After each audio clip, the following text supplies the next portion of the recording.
cannot hear anything. Andrew, can you hear me?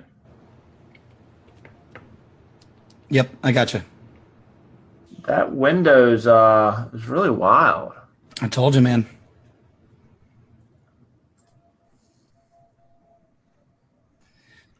So I sound like a 900 number operator for what it's worth, dude. It's phenomenal. I had lemon and honey tea. That's gone. Throat lozenges and like 14 bottles of water just in case. Oh, no. So laryngitis last night, man. What timing. So we're live now. And for everybody that has dealt with this, thank you for joining us and welcome to episode, I think it's 21 of Welcome 22. 22. My gosh, I can show my age. And we just went through, like, Andrew and I were online, and my computer just started going crazy. And Andrew texted me or instant messaged me. He's like, hey, Windows is going through a major update. So we apologize to everybody, but literally our phones just kind of, our computers kind of just shut down in the middle of nothing. So it was great.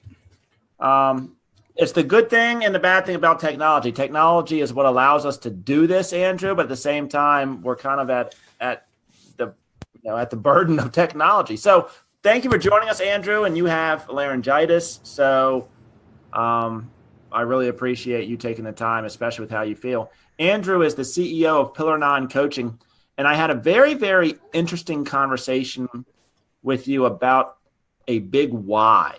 And so this is going to be fun because I like a good debate, and maybe we'll turn this into like a debate. So Andrew, thanks for joining us and tell us a little bit about yourself and your kind of your past and how you got to where you are now. Yes. Well, and there we go with the raspy voice again. So I'll try to keep it like low octave here. So, really my journey professionally started real young. I want to say I've been working since like 15. So been coaching swimming, teaching swim lessons, lifeguards, so on and so forth. And then moved out of the house when I was 18, played college football, still worked as a lifeguard at that point as well, picked up jobs as like a front office manager at Marriott, so on and so forth.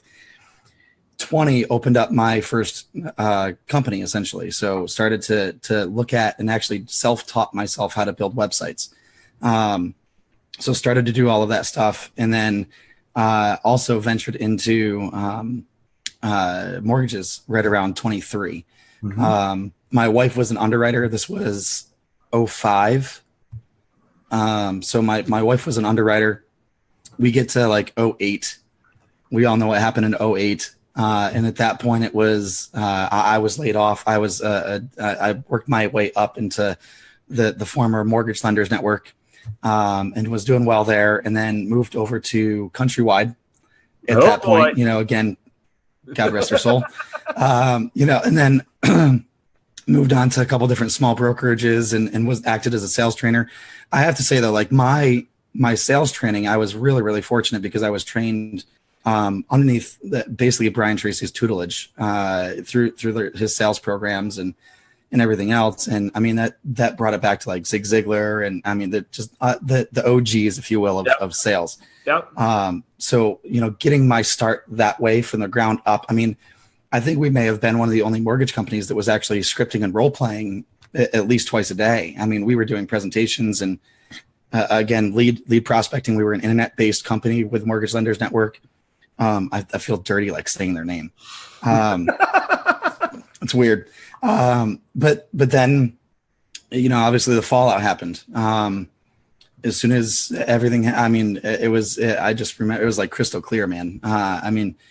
Pink slipped, my wife actually lost her job as an underwriter with Navy Federal Credit Union. They're an amazing company. But they just couldn't hack the job, essentially. So we had a 1-year-old at the time. And it's funny because I just told this story to Aaron Wittenstein last week. And man, I did everything that I could. I mean, I was door knocking for $40 an appointment. Right. So, go from that, from a successful mortgage career to now door knocking for $40 an appointment, a little bit of a humble pie, if you will. Yeah. And Andrew, I just want to touch on that. because I'm a little, I would say our audience is probably between the ages of 18 and 27. And what you're touching on here is something. So 18 to 27, if we look at the last 10 years, the last 10 years have been freaking amazing. I mean, from an economic standpoint, but you and I went through something in that 2005 to 2010, or let's say 2006, 2010 timeframe. And I, like you, I mean, I lost a lot of money. I mean, a lot of money during that timeline. Had kids, and there was a point in time where, and I thought, I have a college degree. I was painting, like literally, like I was, painting, like painting houses on the side, because doing whatever it took to try and provide for my family. But having gone through that, boy, like I'm so grateful. It sounds crazy, and I'm very, very grateful for having lost almost everything. Yeah. Because of what I learned through that process. And I'm, for the younger people that are out there, get ready, because if you study business, cycles repeat themselves, history repeats itself. It's going to happen again. So if I could just impart anything on the younger people out there that are listening to this and watching, listen to those that have lived before you, because when my dad told me that, I didn't listen. I thought he was old, didn't know what he was talking about. And I apologize for cutting you off, but I think it was important, for what you're about to say is really, really important. Yeah.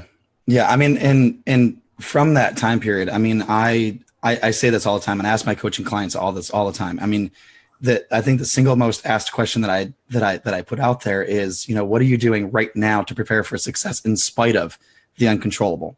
So what are you doing right now today? What intentions do you have today? What are you going to get done today to be successful in spite of all of that other crap that's going on, right? Because you can't control the economy. You have no idea what the Fed's going to do. I mean, we can go into conspiracy theories and all that other fun stuff too, but like you just can't control that. What you can control is the here and now and your intentions that day. So that's by far the biggest question that I ask. And, that's exactly what you and I were doing. It was like we were just controlling our actions at that point, right? Like you were being Daniel's son and up, down, and I'm out there sitting there, hey, want some siding? So you go from that. And I'm grateful for it as well, because, again, it was like the sort of the unexpected. I sort of needed to get that slap in the face, if you will. But I mean, it got to a point where, and I'm sure that you were the same way with the family and kids. Like, I mean, we were eating pasta with butter and Parmesan cheese. Like that was our dinner. I would go to either Popeye's fried chicken or 7-Eleven would have like 2 hot dogs for $2, or Popeyes would have like 2 pieces of chicken with a biscuit for $1.99. And I felt like, in a way, I felt like I was back in college again, and I was looking for like, where are the happy hours that have the best meals or the cheapest buffalo wings? There was a time for me, Andrew, and anybody that's ever had gift cards would know what I'm talking about. Like there was a time for me, we get these, let's see if I can find, I know I have one in here somewhere. We get these gift card things for holidays or birthdays or whatever. And there was okay, here we go. Like these things right here. And like, I have no idea how much I have on this gift card. It might be $100. It might be $2.30. There was a period of time where I was going through like the junk drawers that we have in our house, trying to scrap together like, oh, I have $1 on this one. I have $2 on this one. If I can get a coupon, I can buy my daughter some formula. Like it was. Yeah, man. It sucked. Yep. I mean. Yeah, there's no ifs, ands, or buts about it. I mean, that was definitely dire times, if for lack of a better term. And then it was, I think at that point, I was introduced to Success Magazine. My father introduced me to Success Magazine, and for the past 9 years, I've read it cover to cover every single month. and that for me was like that turning point, that sort of awakening, right? That this doesn't have to be it, that I do deserve better, that I can make changes, and that's under my control. I just need to take responsibility for it. And was offered an opportunity in nonprofit leadership with a YMCA out in Connecticut, worked my way up into management and so on and so forth there. Moved for a senior leadership spot out to Bucks County, PA. We don't play banjos, even though it sounds like it. But it's a gorgeous area. And wouldn't you know it, a year and a month after that, I get laid off. Wow. So this is after I moved my family. We're living great, and doing very, very blessed, and in a townhouse in Doylestown, PA. I mean, it's like the quintessential town, right? And all of a sudden, again, it's that shot that we're just not expecting. And my father makes the trip out, and he's like, listen, why don't you become a real estate agent? He was a realtor at that time, and actually a team leader with Keller Williams. Mm-hmm. And I said, all right, why not? Let's give it a shot. Went to be a listing agent with a team. The team's amazing. It just wasn't for me. I'll put it that way. Was really successful setting appointments, and so on and so forth. Very, very blessed with the team that I was working with. But then transitioned over back into the mortgage world, which I vowed never to go back to. And then helped a company, and the company is amazing. It's Approved Mortgage Group, still with them, still have my license with them. And I leveraged their team for my lending business. And we built it from, basically $3.5 million a month to $12.5 million a month average in production. And then they're doing much more than that right now, but just setting up the systems, the leverage, the talent, and leading through that process with the owners and with the key people that were in there was an amazing experience. And then, I've been coaching now for 2 years, and I focus on performance and success. So that's habits, disciplines, and mindsets that, not one person has the same set, if you will. So that for me, I love doing that because it's a challenge every single day. And I actually tell my clients that. I'm like, listen, unless you're going to be a challenge, I'm not going to take you. So that's the nutshell of my saga, if you will. So let's talk about just for a minute that period of time.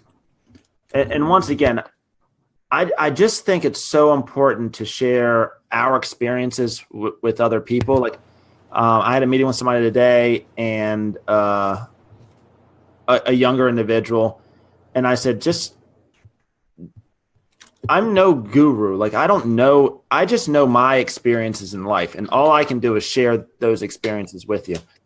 But that experience, what did you learn through that process of, that 2007 to 2010? Like, what did you take away from that?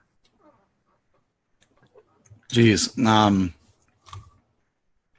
think first and foremost that again, nothing is for certain.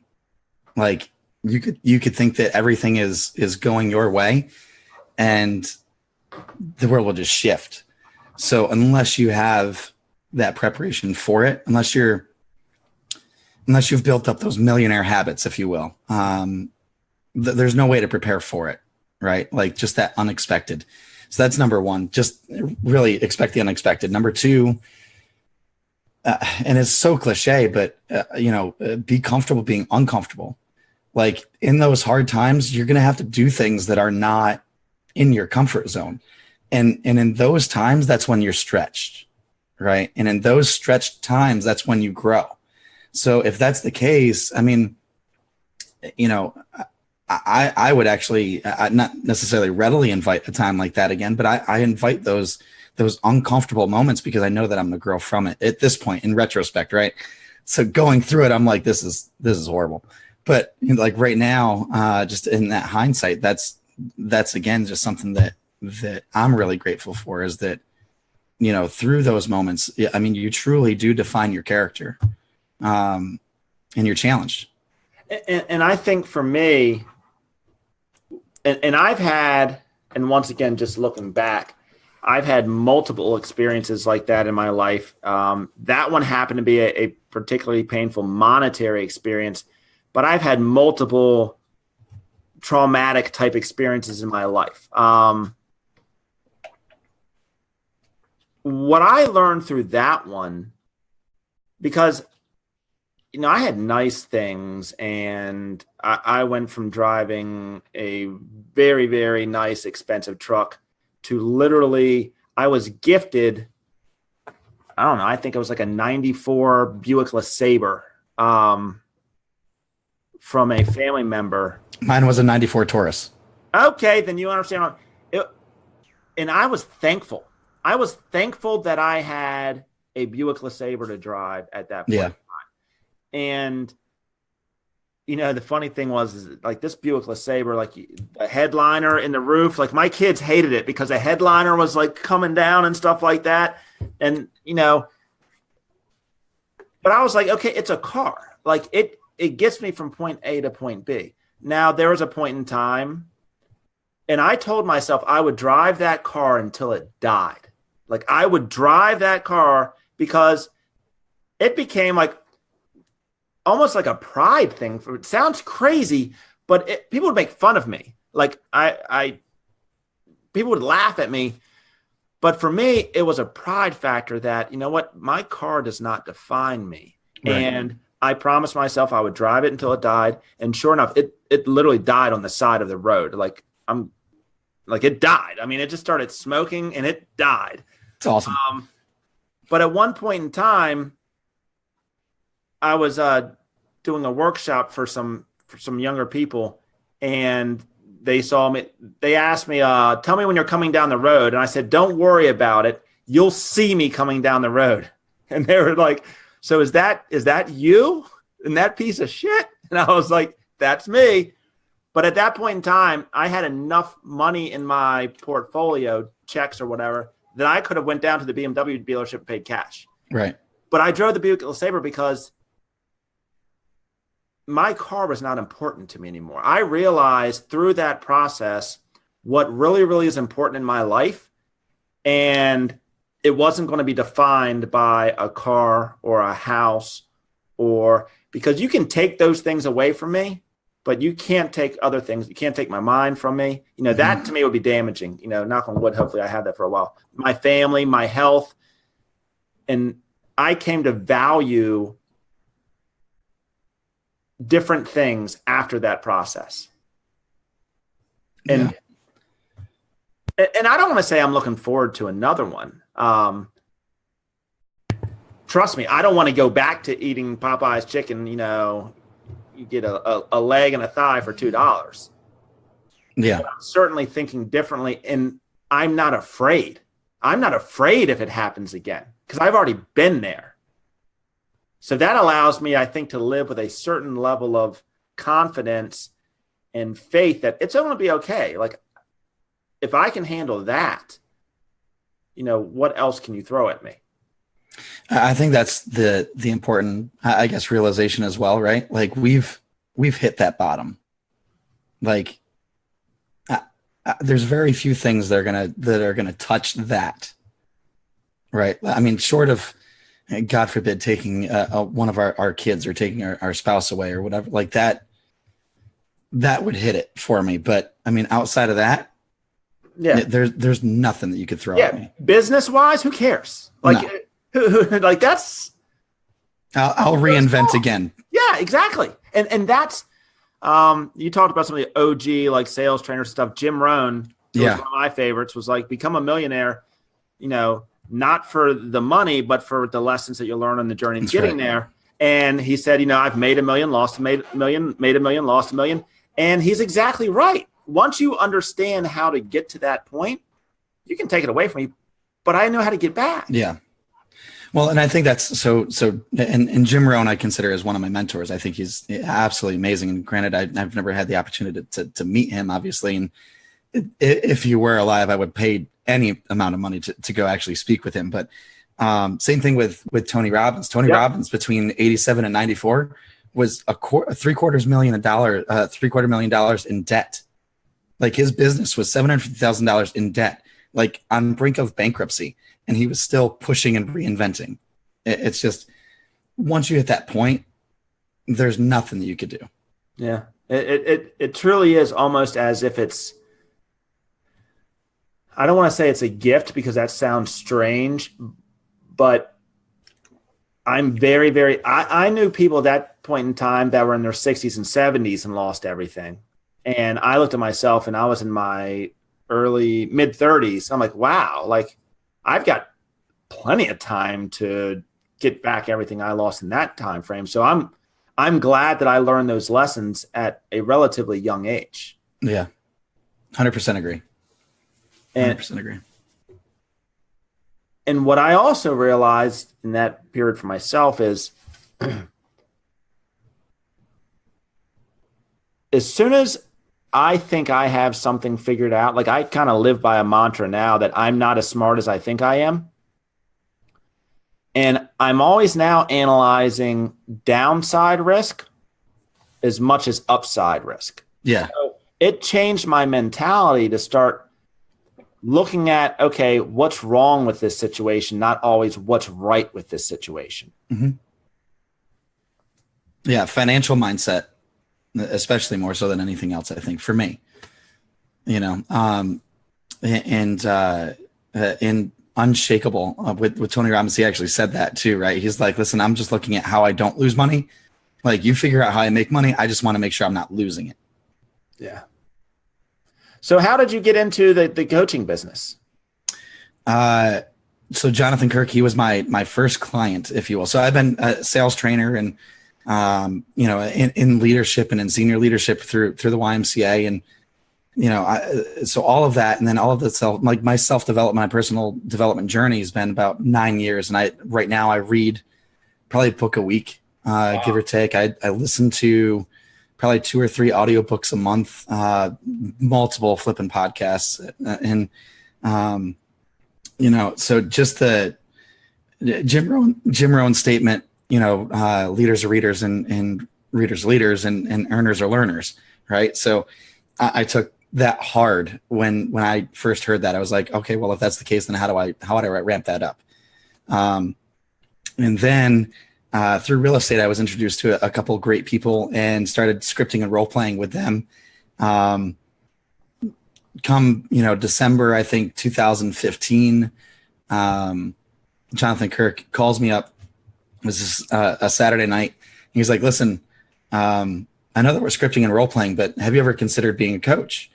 And at that point in time, I thought, and the answer was yes. But I thought at that point in time, it was 10 years away, mm-hmm, right? Like that was my 10-year goal to become a coach, to open up my own coaching company. And I said, yes. And he's like, okay, well, would you like to coach me? I'm like, wait, what? So, and I was like, I mean, we're scripting. I mean, I guess if you want to turn this into a coaching relationship. And I was like stammering and stuttering through that entire conversation. And I'm sure that he remembers it really, really well. And he's like, okay, well, I'd like to start coaching with you and just make it a consistent, like 1 to 2 times a week. I'm like, okay. So when do you want to start? He's like, well, let's start next week. I'm like, dude, okay. And he's like, so how much are you going to charge me? And I was like, I have no idea. I haven't the slightest. And he's like, well, it's like $500 a month fair. I'm like, yeah, that's fair. Let's go. So started there. Right. And, I was winging it, like, and he knows it at this point. And just, I then at that point made that decision. I was like, listen, it just needs to be sooner than 10 years. And I flipped it from 10 to 5.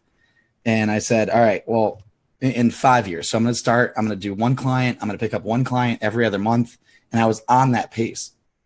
And then November of 2016 came around, and I at that point had probably 4 or 5 clients. And I just straight up, you know, made the decision. I was like, listen, this is going to happen. And it's going to happen this year. And I said, you know, really this is how it's going to happen. I'm going to be, I transitioned to basically a full-time loan officer at that point, and then said, by June, I want to be leveraging a loan officer team, essentially a team to help my lending business. And I want full in on my coaching organization. And what that looks like is between 18 and 20 one-to-one clients, and at least 2 group coaching programs and 1 hybrid coaching program. And May, I hit it.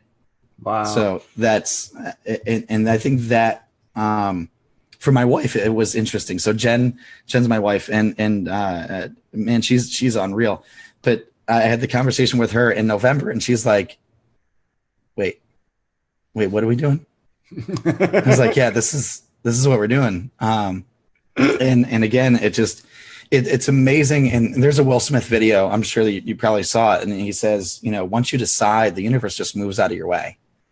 And I'm a full believer in that. That's actually one of the reasons why the Ascension to Peak program, my hybrid program for coaching with real estate agents, and that's coming out with different modules at this point, it focuses on that for the first month. And that's where we get into that whole big why, that purpose, that promise, and so on and so forth. It's what I love what you said, in that you were, and this is another thing that I hope people hear. You were delivering enough value to somebody that they offered to pay you. Yeah. Like you didn't go out and sell them. You delivered value first. And clearly the value that they got at that moment was worth them saying, I want more of this. What does that cost? Yeah. And I think that is kudos to you, because like you said, I mean, you must have been doing a great job for someone to just come out and offer to pay you to deliver more value to them. So whatever you were saying to them, while you say you may have been winging it, it must have been working, or else they wouldn't have offered to pay you to do it.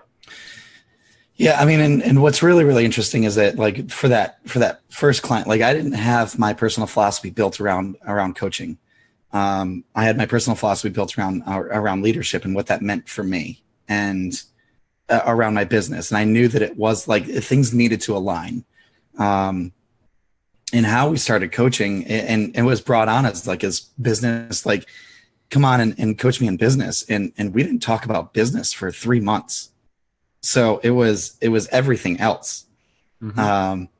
And then when we started getting into business, it was like game changer, because everything else was aligned.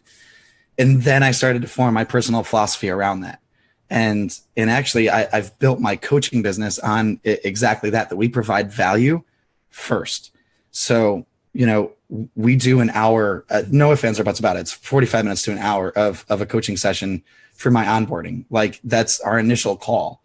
And I need to know that, again, I'm going to be challenged, that they fit specific criteria for my coaching clients, but they have to understand that they don't need a coach, and if they understand that they don't need a coach, that empowers them to move forward even faster.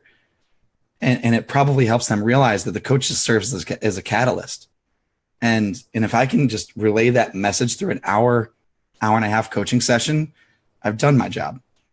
They don't need to pay me for that, and they, Jim Rohn, and I get goosebumps when I think about this. And Jim Rohn said, when you find the right job, it's not going to be a job, right? Like, if you're working in your passion and you're working in your strength zone, it's exciting. It's a fire to wake up in the morning.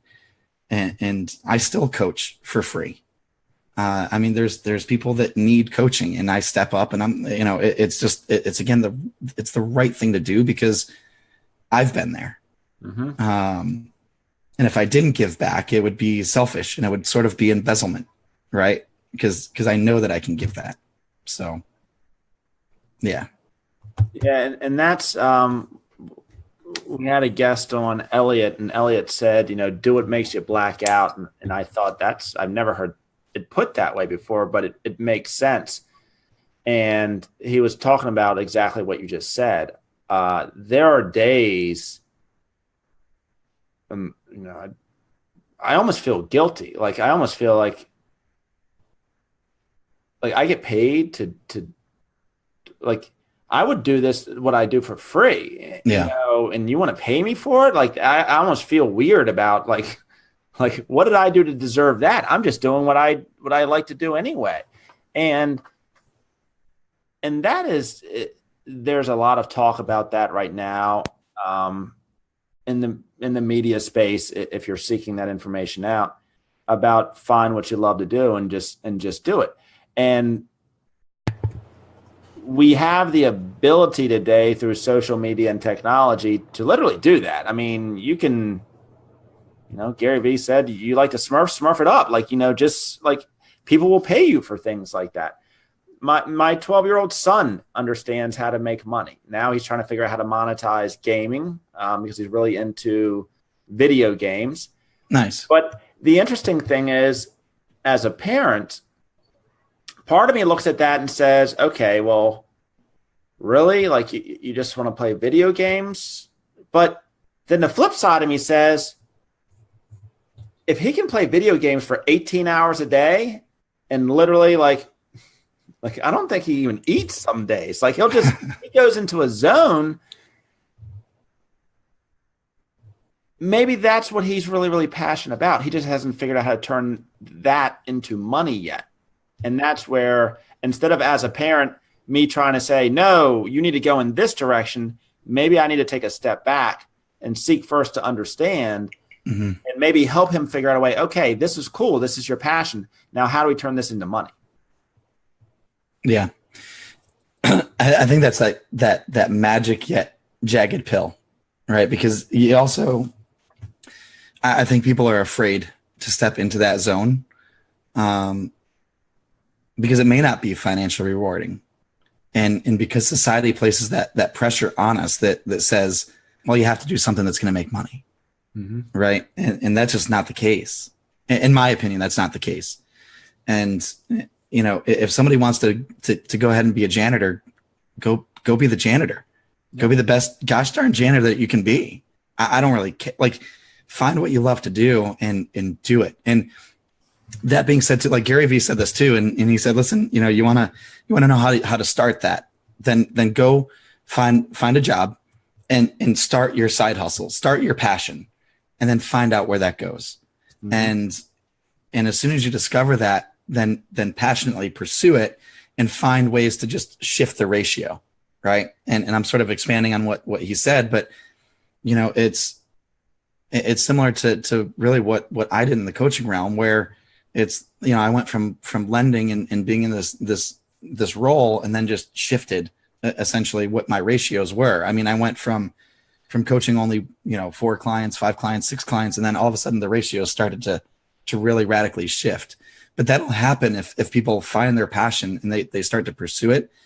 They'll start to make other accommodations, right? They'll say, okay, well, this job doesn't fit what I want to do. And this doesn't fit my passion. So let me go find another job that can pay the bills so I can pursue my passion.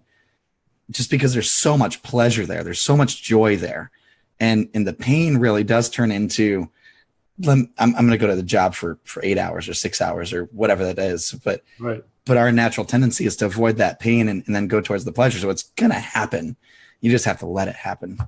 Yeah. And I think that's, like you said, we kind of have to get out of our own way and get out of our own head, get out of the programming that's been placed upon us.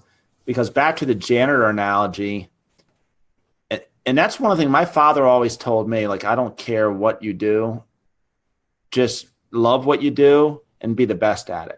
And I think those two go hand in hand. If I didn't love what I do, I probably wouldn't become the best at it. If you like janitorial work and you become the best janitor known to man, money's going to follow you. Trust me, money will come in your direction because people will see your passion. They'll see your energy. You will outwork everybody because you won't feel like you're working. That's right. And then other people will say, oh, I want to be around you. And the next thing you know, you're going to launch a janitorial business. And then you won't be worried about money anymore. You're just doing what you love. And there are so many people that are afraid. And I think it comes from perceptions of, I heard somebody say the other day, and it was a Facebook video or something like that, that you can actually measure a person's success by the money in their bank account. And I was like, now this was a young person. I was like, boy, you clearly don't, like, nothing against young people. I'm a huge advocate for younger people, but trust me, Mother Teresa was pretty damn successful, and I don't think she had a lot of money in her bank account. Yeah. It's the farthest thing, right? And that's why I say, like, for me, I go towards performance and success coaching, because everybody defines success differently. Yep. And if they don't know how they define success, guess where you need to start.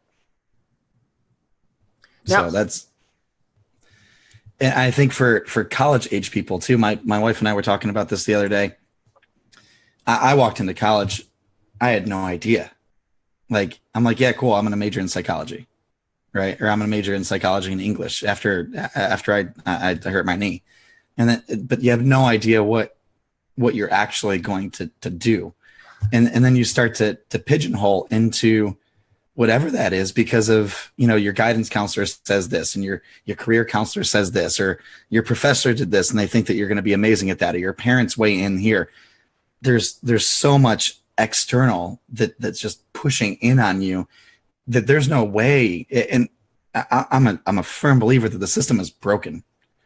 It's just flat out broken. It doesn't allow for, in my opinion, it doesn't allow for college age people, or adults attending college to just be free thinkers and understand themselves first so that they can move forward. That, I think, is a tragedy that's going on right now. Yeah. And I feel like, it's weird. My wife said something to me. She was like, how come every guest on your show bashes colleges? And I'm like, well, maybe there's a pattern. And I'm not one to bash colleges, but what I can say is that there are classes that I think we should be teaching. I agree. That aren't being taught. And then there are plenty of classes that are being taught that I can look back on and say, okay, well, that's kind of like useless. And I am a believer that we can better prepare ourselves for the real world. And I don't know if college is preparing us for the real world that's out there. And the real world is an angry, tough, hard place. And if we're not prepared for that, and we're not allowed to think creatively and solve problems, then how are we going to face adversities, because life's going to throw them at us? How are we going to face those adversities? And I think also, like, one of the things that you just mentioned, they don't teach us how to learn. Like, it's just one of those things where it's like, yeah, go read your textbook, report back, take the quiz, take the test, give the presentation. It doesn't teach you how to digest it and then create your own personal philosophies around it. Mm-hmm. And I think that would be an amazing course, because the number of times that I've heard, I haven't read a book since college. Oh boy. Okay. So we're going to start here. It's an 101 page. I'm going to send it to you. Here you go. But like, just that alone, if they would just instill, and I have plans to actually start pushing on a couple organizations later on down the road, but if that class in and of itself, like how to learn outside of college, so that you are digesting a book, and it may not be a book a week. It may not be a book a month, maybe a book a year. Maybe you just pick up the book and start it. Right? Like, if you can just start it, the only thing you have to develop is the discipline to finish. And that's just a simple discipline. So just starting that and understanding how to learn. So I digress into colleges, but I think that, again, we're just missing, there's a missing piece to that. And higher education, man, there's so much that they can learn. There's so much experience that goes alongside with it. But if they could just tap in one more step further, and just continue that improvement for them to help those college kids develop their own personal philosophy around what's going on, instead of coming out like robots. Yeah. And to help people, like, and I think you alluded to this, become self-aware and ask themselves, like, spend time, who am I? And for me, Andrew, there was I was painting, and this was 2010. And like, I was just at this place where I just felt like what is my life about? And I came into an office, my real estate office, and I sat there and I wrote a document called John's Life. And it was, I mean, you're old enough, you probably remember the movie Jerry Maguire. And Jerry Maguire wrote this long piece. And this was a document, like it wasn't a goal setting document because I had done those before. It was, who is John, to the point where I wrote my own eulogy. Try to write out my life and what am I really about? And it was very, very, and I was very, very self-critical too. Like, who do I want to be as a father? Who do I want to be as a husband? Who do I want to be as a business person? And I was very, very critical of myself. Where am I failing? And what has that done to me? And I turned it into a document, and it's called, now I call it the My Life document, because I give it to other people. But it was a document that was designed out of immense pain that I was in at one point in time. And I just spent an entire day in just, who am I? What is my life going to be about? And I don't want to say it was a turning point in my life, but it was shortly after that I said, okay, here's what I'm going to do. And I'm going all in. Like, I'm burning all of the bridges. I'm either going to make it or I'm going to die trying. And if it wasn't for that day spent in extreme introspect, I don't know if I would have ever done. That document's that's a document that it should be given to people, the 16-year-olds, 17-year-olds, 18-year-olds, 19-year-olds, because it forces you to think at a deeper level. Yeah, and I think it's Jim Rohn that says that you have to become a student of yourself. So I mean, we just simply cannot. We can't stay the same person, essentially, right? Like, as long as you take a step forward, you're still going to be, you're going to be in a different river, if you will, right? So it's interesting too, because that question that you were asking yourself is who do I want to be? Like, how simple that question is insane. Yet it's missed so much. Like, if you were to, and you have a daughter, right? Or yeah, I have two daughters and a son. Okay, so I've seen, you and I are the same. They're probably different ages. Mine's my son's 10. My oldest daughter's 8. My youngest daughter is a year and a half. But it's basically I'm looking at it, and who do I want to be? I want to know when my daughter goes to get married, what is the speech that I'm giving then? Right. And what is she saying about me at her wedding day? Same thing with my son. Like, my son is at his graduation or at his retirement party or my retirement party when I'm done working or whatever else. Like, those are things that I want to know right now. And I need to know and understand very, very clearly what I need to do in order to become that person. If for nothing else, I mean, I will tell you that's one of the 5 questions that I ask people to really dive into as we start a coaching relationship. And it's probably one of the most profound questions. And I get the most amazing answers from, because they've never really dove into it. Mm-hmm. They don't know what that looks like, even a year down the road, 2 months down the road. So, I mean, just answering that one question, if an 18-year-old, 19-year-old, 20, 21, whatever, that college age person, if they can answer, who do I want to be? Right? What do I want to see? What do I want to do? Be selfish. What do I want to have? Right? And where do I want to go? If they can answer those questions and be detailed and in depth and step into that and just see it, feel it, taste it, whether it's a year down the road, 3 years, 5 years, 10 years, having that clarity, again, things are just opportunities are going to show up just because of that reticular activator, right? Yep. So it's just going to happen. And if people can just start there, just with those simple 5 questions, it's a night and day difference. And it's amazing when you mentioned the reticular activator system. So I'm sitting in an office, and if I remember correctly, I had clothes on at that point in time that had like paint all over them. And I wrote down like a bucket list of things that I wanted to do. It was more along experiences that I wanted to have, more so than I want to have a car or I want to have more about experiences. and people that I wanted to meet and have conversations with. And at that point in time, one of my people was Gary Keller. And trust me, at that point in time, and Gary Keller is the chairman of the board of Keller Williams.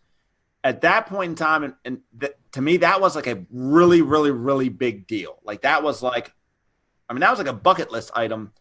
And within 2 years, I met Gary Keller. So here I am. I'm sitting in clothes with paint all over it, broke as can be, and I'm writing down that I'm going to meet Gary Keller. And within 2 years, that happened. And that wasn't because I want to say it wasn't because I consciously made it happen. It was almost like a subconscious, like my brain just started connecting dots. That's right. And then the world just started to open up for me. Yeah. There's a quote, and there's 3 quotes that I write in my journal every time I start a new journal. And it's the greatest day in your life. And mine is when we take total responsibility for our attitudes. And that's the day that we truly grow up, right? Like what you did was take full responsibility for it. And you may not have known it at that time, but that subconscious, you were basically just reconditioning yourself at that point to say, look for opportunity, look for this opportunity so that I can go and get this. Right. And the only things that you got to monitor at that point are whatever limiting beliefs are coming through your head or whatever, external forces are sitting there saying, that's not going to happen. Right. Like that's the stuff that we have to protect ourselves from, and still allow our subconscious to go and attack it and look for those opportunities readily and aggressively for that matter. And the other thing that I didn't do, and I want to go down this path, what I didn't do is I didn't say, okay, what is John's why? I never asked myself, okay, what's my purpose in life? And because to be honest with you, I never knew how to answer that question. I could always make up something like my why is to do blah, blah, blah, blah, blah, blah. But it never was really like I didn't, and I want you to talk about this because I love this topic. I didn't find my why. Like my why found me. Like I was just doing things to become the best version of myself. And then it hit me as to like, okay. And to say what's my why, it's not even really a why. It's more of like, okay, I think that this is what my life experiences have shown me that I'm suited to do. I get tremendous amount of passion and enjoyment from it. And, it seems like people want me to do this. So therefore, but is it my like lifelong why? I have no idea. 5 years from now, it might change. Like I don't think I'm ever going to have like some magical statement that says, this is it. This is my why. Because I'm going to evolve as a person. But when you and I were having a conversation, you went down almost, I want to hear what you were talking about when you were saying, the problem with a why or. Yeah. So I think you're, first and foremost, just to circle back real quick, because you mentioned that you're going to change. And that I think is why it's so important that people understand how to assess what they're going through and how they're experiencing that, because it may change a year down the road, 3 years down the road, 5 years down the road, 10 years down the road. You don't know, you're going to be a completely different person. Right. So that right there is my opinion as to where one of the faults is that once you have that defined, that's great. What happens if there's change? Are you allowed to change that? And I've heard so many times that once you have your big why, it's, it's again, just, it stirs that fire, it stirs that passion, so on and so forth. And a lot of the times it's, well, my big why are my kids, or my big why is this, and it's external. Everything's external. Right. And you can't control external. So what happens if later on down the road, again, God forbid you have this blowout fight with your kids and you never speak to them again? Is your big why still your kids? Right. Once they move out of the house, is it still your kids? You divorce your spouse, is it still your spouse? Is it, so that's number one, just that concrete, like, hey, this is it. Right. And we see this, Andrew. This is almost evidential, and I haven't studied this, so I'm not speaking from an expert standpoint, but from people that I know, relationships that I have, books and articles that I've read. Stay-at-home moms sometimes go through this. Their life becomes so much about their kids. Yeah. And they've sacrificed everything, the ultimate sacrifice, I believe.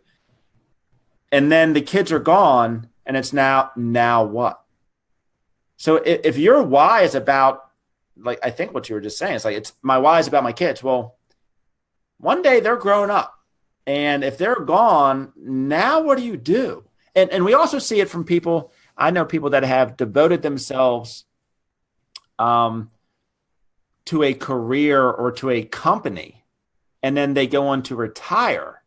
And their whole life was defined. You see it in professional athletes. Their life was defined by the sport or the team. And then they go on to retire, or God forbid they get injured. And then they go through this period of depression. Like, who am I? What am I really about? And so I love what you're saying. And I think if you look and study people, you'll see that there's evidence to support this. It has to come from within. Yeah, it has to be intrinsic, right? It can't be that external factor. And again, this is my opinion. Like just through my experience, through my coaching, this is again what I've seen. So I've been blessed to have since January over 400 coaching calls with people that are not my clients, and it's an amazing thing because we get into this conversation a lot. So that's again that concrete external. So the concreteness of the big why, that's number one. The external factor, number two, and number three is that people end up judging the big why a lot. So it's your big why isn't big enough. Oh, you don't have one. Right. Okay. Oh, it's not clear enough for you. You can't, it's not tangible enough. Right. Oh, you're not there yet. Whose position is that for you to judge? Right. It's like, okay, cool, buddy. Like that just doesn't work. So, and then the two biggest reasons I think that there's just a faulty concept. I think the concept, how it started, and the big why concept, how it started was pure and it was good and it made sense. And then it started to get tainted with outside sources. And that's why I flipped it a little bit. And I think a lot of it comes down to a scarcity mindset, right? So people like you and I, John, who have been in those positions of scarcity and going to Popeyes or, going and seeing if you can scrounge up enough pennies to go buy pasta and butter and Parmesan cheese so that we can eat dinner for the week. Noodles. Yeah. Yeah.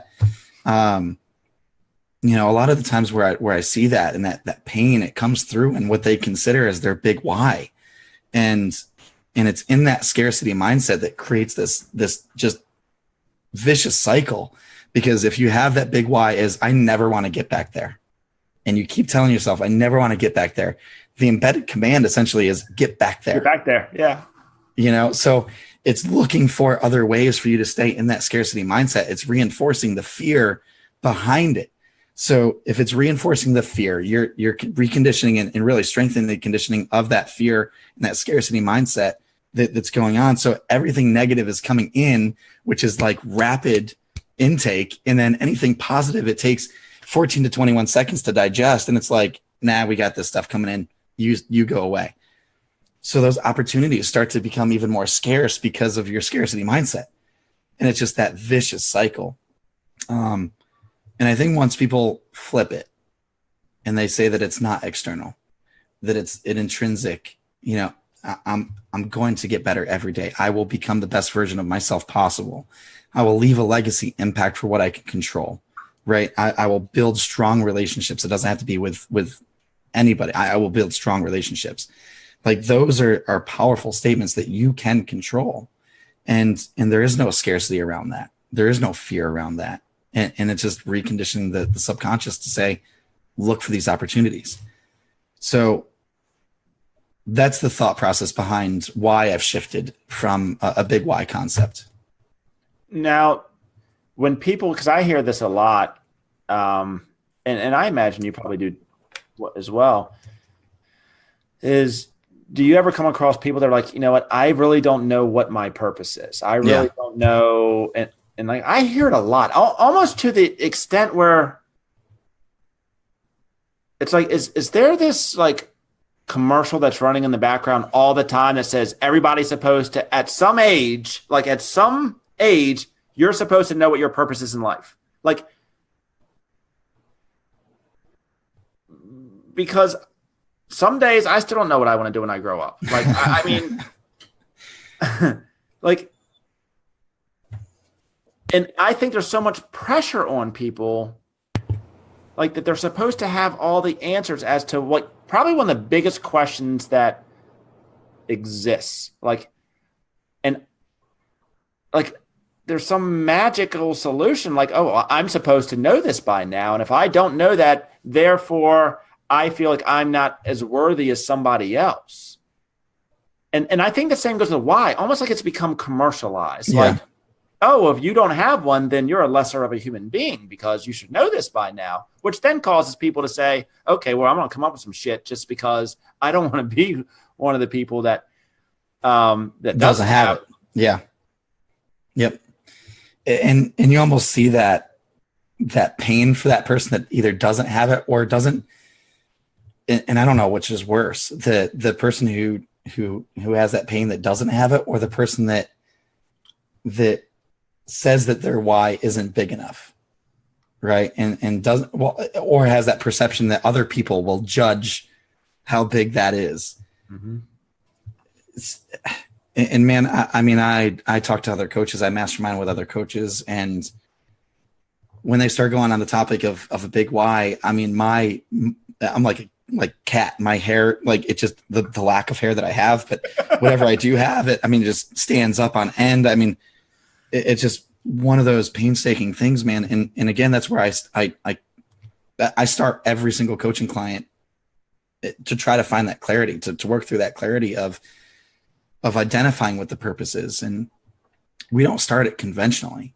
You know, I don't start it where it's, you know, think about the impact, think about the eulogy, think about whatever else. It's actually asking what those 5 questions are and then taking them through different ways to actually answer it.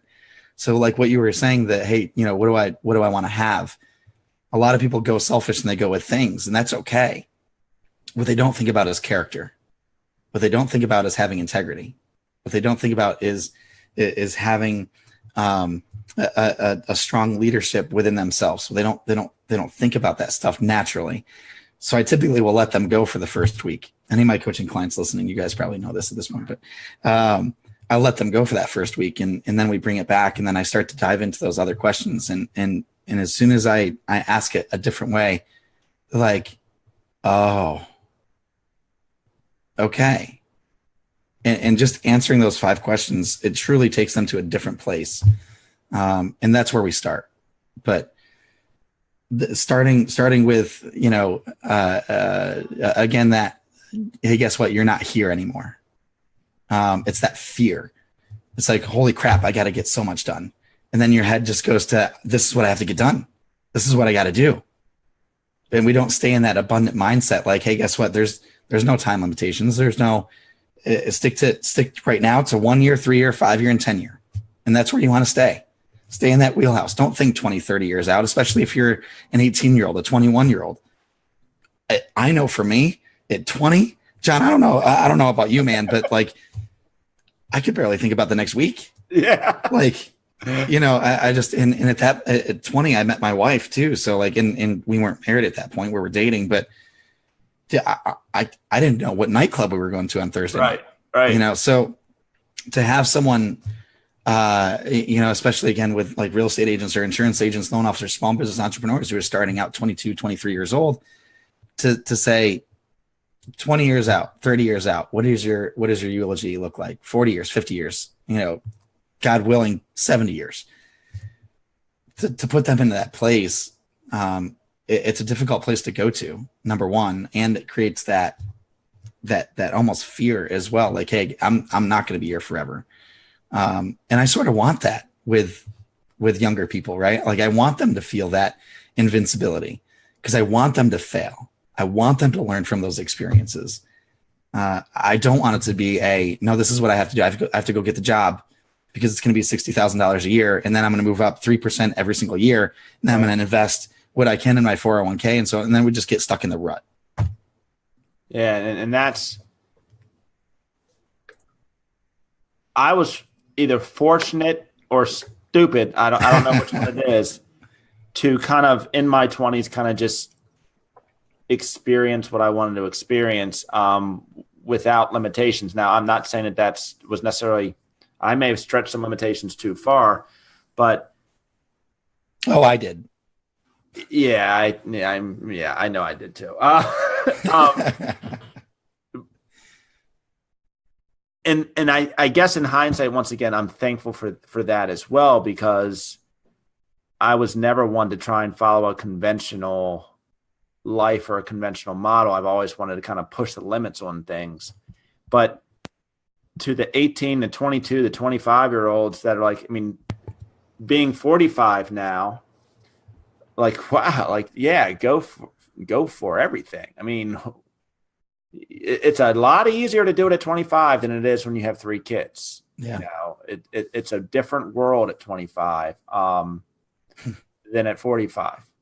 And then you get to the point, you know, my mother passed away last year of cancer, and you know, she was only 64. So then for myself, I start to look at things and I'm like, okay, well, 64, that's 19 years from now. Like, and it's not about what I want to have. It's about, it truly does become about, like, I look at it now, like I only have 20 years left to make my impact in this world.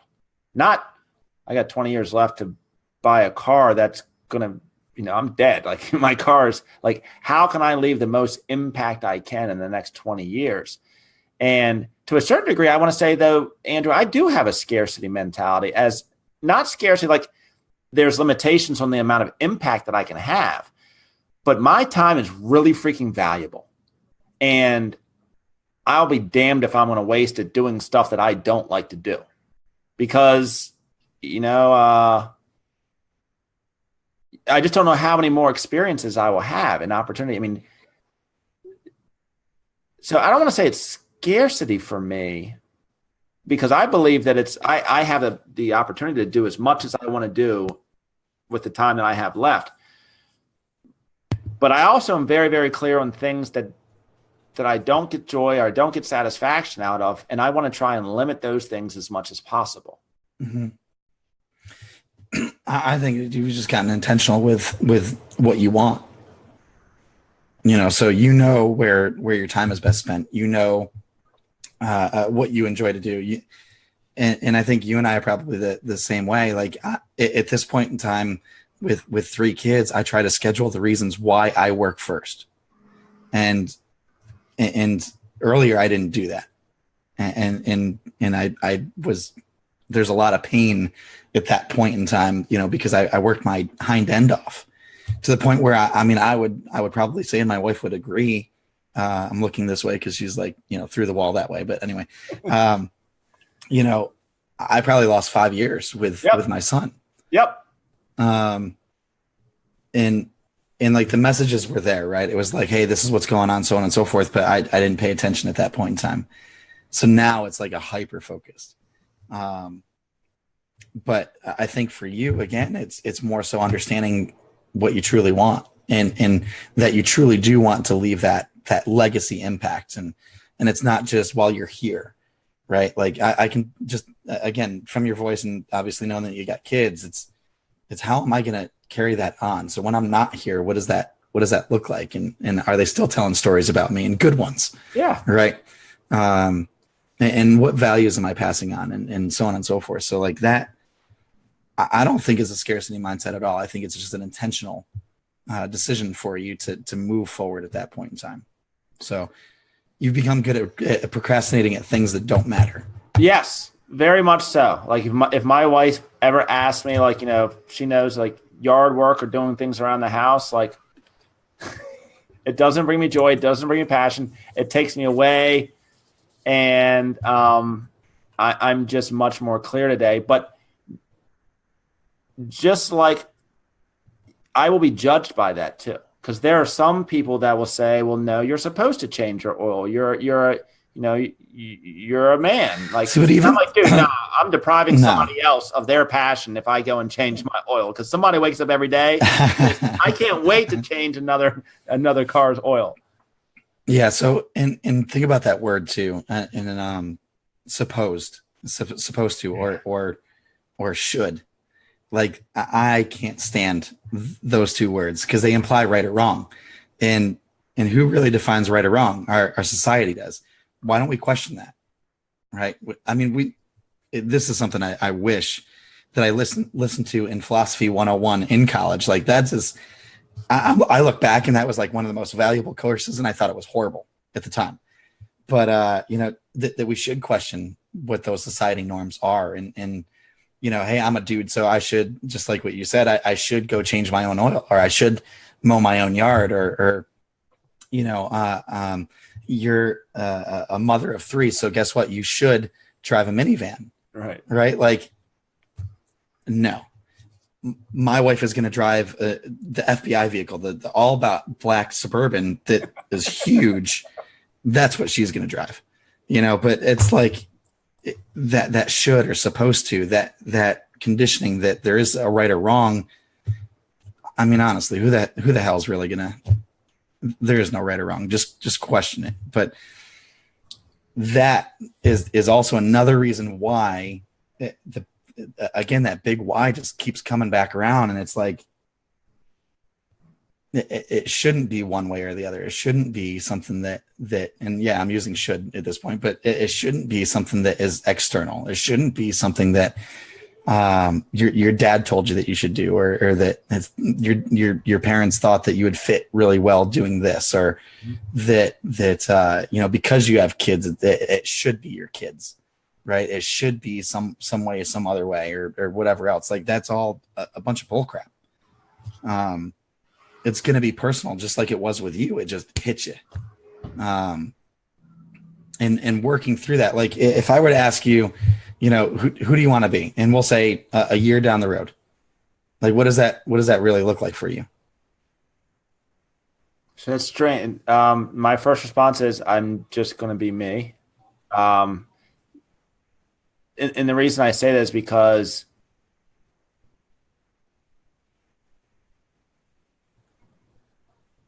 I'm clear on who I am, and I really don't care what other people think. So the first thing I'm going to be, who do I want to be? I want to be myself. I want to be authentic. I want to be transparent and just be me. But I don't think that's where you're going. I just want to be the best version of myself that I can be. I mean, every day for me, and this has been what my experience has shown me, is like, okay, how can I add value to somebody else's life?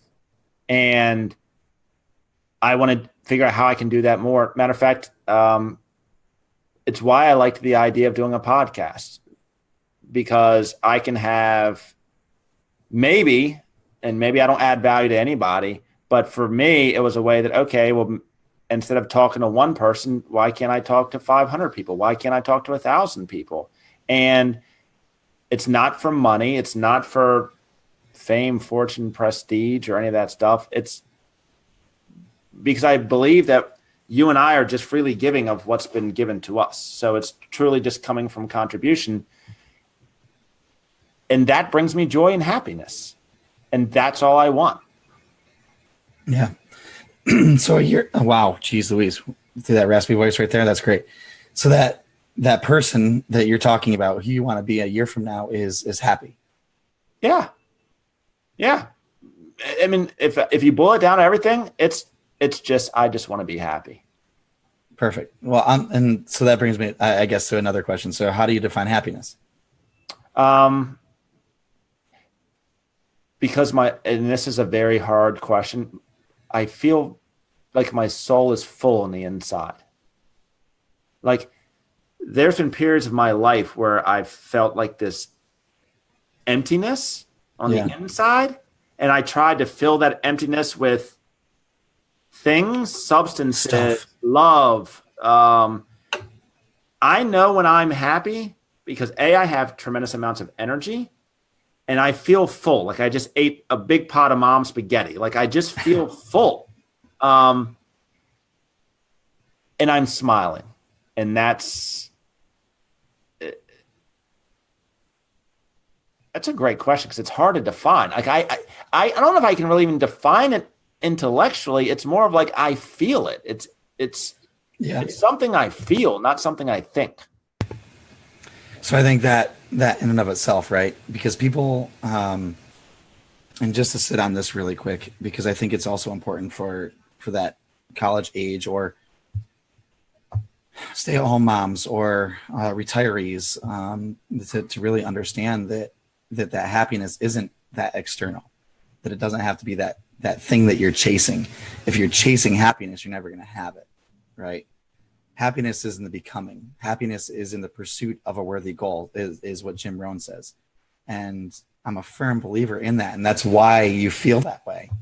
And if we can just define happiness like that, like happiness is in the becoming. If I can take one step forward today, and I know that I've left a profit in someone, someplace, or something, I'm happy. Right? So, dude, how you define happiness is perfect. And I wish that more people had that perspective instead of saying, when I have $10,000 in the bank, I'll be happy. Or when I get this promotion, I'll be happy.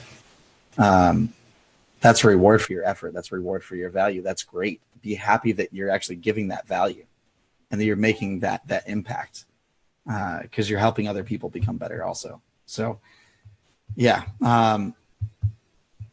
So what do you want to have in a year? And maybe not physical. Maybe not physical. So, I mean, So your character, your habits, your disciplines, your mindset. Yeah. Well, the most important thing is I have my mind, so my mental faculties. I'm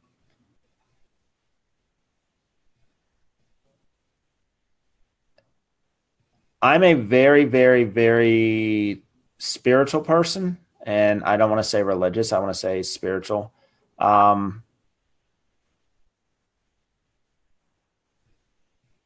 These are good questions. I want to have the closest relationship that I can with my higher power.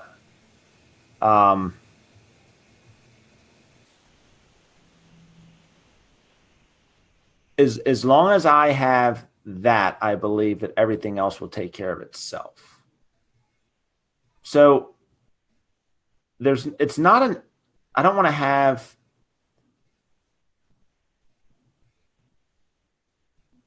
there's like no external thing that I can say, oh, I want to have this, because that you've been there. I don't equate that to like,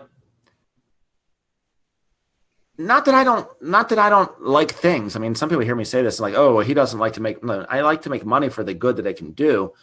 And for the experiences that I can enjoy, the freedom that it gives me to like here's a great answer. Unlimited income for me allows me to have, like, I would pay people to come on and just be on the podcast. I would do this all day long, and unlimited income would allow me to do this all day long. And to me, that would be awesome. Like, just talk to cool people all day long, and share their experiences. I think that would be a really cool thing. So I use money as a tool to provide experiences and freedom. So I want to have money, but not in the sense of because I want to have things. I feel like I'm getting weird here or something like that. But. Yeah, no. Well, and goodness gracious, let me talk in that octave lower again. So for you, where I would follow up with that again, because you sort of struggled with that, who do I want to be real quick, is I would just ask you, who do you need to become in order to make that happen?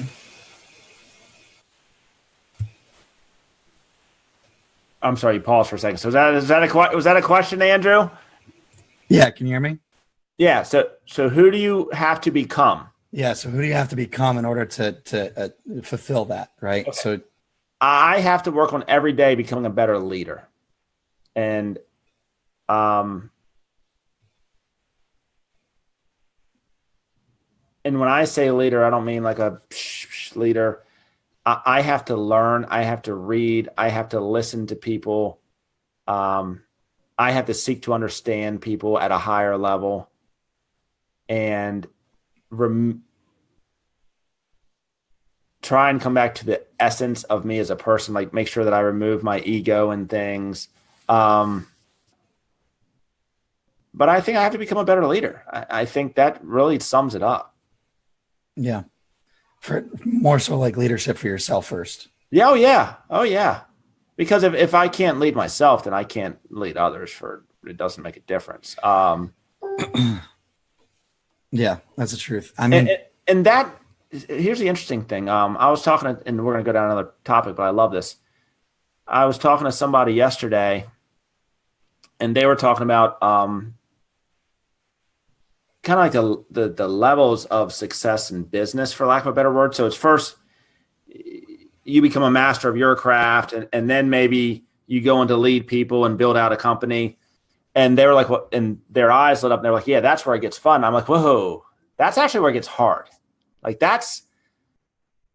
it's very, very easy to master something for myself, but when you take on other people, it's 10 times harder than mastering my own habits. And so when I say I have to become a better leader, that's the journey that I'm on now is how can I now effectively lead other people by first leading myself? Like what do I have to become as a leader? And then how can I then pass that along to other people? yeah, and I think that too. And just to progress like that promise essentially that you're setting for yourself right there. By the way, you just did that. So, but I think understanding that some people sit there and they'll say that exactly what you said is a goal, right?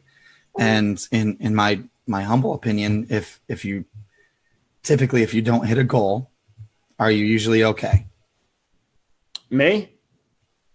Anybody? Yeah. Yeah, most people are typically fine. Right.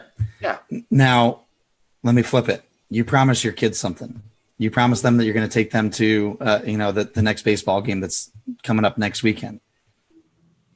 I'm almost positive that you're going to try to fulfill that promise come hell or high water. Oh yeah. Different. It's a different level of accountability and a different level of commitment. Yeah. So where I would ask the people to take that little paradigm shift is not only in the big why, but now also looking at goals. So that mindset shift of understanding that we're not talking about goals anymore. When we answer those 5 questions, we're setting up promises. That was awesome. Sydney, Stephen, if you're watching this, that there was awesome. I'm sorry, Andrew. You're fine. So I think if we can just again just have that little shift and get clarity on what our promises are. They don't have to be anything outstanding. They don't have to be anything that's huge or audacious or I'm actually doing a live webcast workshop, if you will, on this next week on Wednesday. And I'm just going to walk people through the entire gosh darn process because I think it's that important. And if they can just shift from goals to promises, and it can be something like, hey, I want to build this relationship with myself. I want to become a better leader. Because if that's what you're promising, I can guarantee you that you could break that down into what that looks like over the next 12 months. And I guarantee you that you can break that down to what that looks like over the next 4 weeks to hit your 1 month strategy. Right. Mm-hmm. And then you could really break it down into a daily intentionality. And in every single day, if you're working towards 4 or 5 promises, if we've just defined happiness is in the pursuit of a worthy goal and it's in the becoming, that's every day, man. That's every day. So, I would encourage people to, again, shift it answer those 5 questions, shift it to from goals to now these 4 to 5 promises that you have. Get detailed, man. Get to the point where you can see it, smell it, hear it, taste it, walk through visualization exercises, do some meditation in there, really get it soaked in, if you will, to that subconscious, and just decide that's what I'm promising to myself. Tell somebody else, have that external accountability too, because I think that's huge to have your team around you just pull in, because you're going to hit tough times. Like, it's inevitable. You're going to fail. But the great part with failure and success is on that pendulum relationship. The more massively epic that failure is, guess what? The more massively epic that success is. Yeah. And if you can just jump kick the hell out of that pendulum and hit that massive level of failure first, do that ride to success is going to be so fun. So I think, again, just having that shift of mindset from goals to promises is so incredibly huge. And you hit on something. It's so funny that we're having this I was having a meeting today, and I asked, essentially, are they committed or are they interested? And I think I've worn this band now for almost like 2 years. So this band says, commitment equals results. And like, I'll be married for 19 years in October. And yeah, it just like life. No, we went through a lot of tough times. My wife, like, I can be a jerk sometimes. Like, I know nobody out there would understand this, but it wasn't all easy, but it's a commitment. And that I look at my relationship with my wife as, it's not a goal. It's not like airy fairy. Like, no, this is real. This is real shit. Like, it's a commitment. Like, it's in stone. Like, to the extent where I believe that if I were to ever somehow rock that, like, earthquakes are going to happen and we're going to have super volcano, like the world's going to come to like, that's my level of belief. And I see people that do goal setting, but like you just said, they're not, are they truly committed? Like, are they really, really committed, or does it sound cool? And I actually had I have ADHD, so I went and saw a psychologist or whatever, and he asked me about, and I guess it was probably like 3 or 4 sessions in, and this was also an eye-opening experience for me. And he was like, okay, so what are your values? And I, it was God, health, family, and then he was like, I want you to prioritize them. And it probably was God, family, health, blah, blah, blah, blah. And this guy, and I'm 6'2", and this guy is probably like 5'4". And he looked at me and he said, and he put his finger and he poked it right in my chest. And he said, bullshit.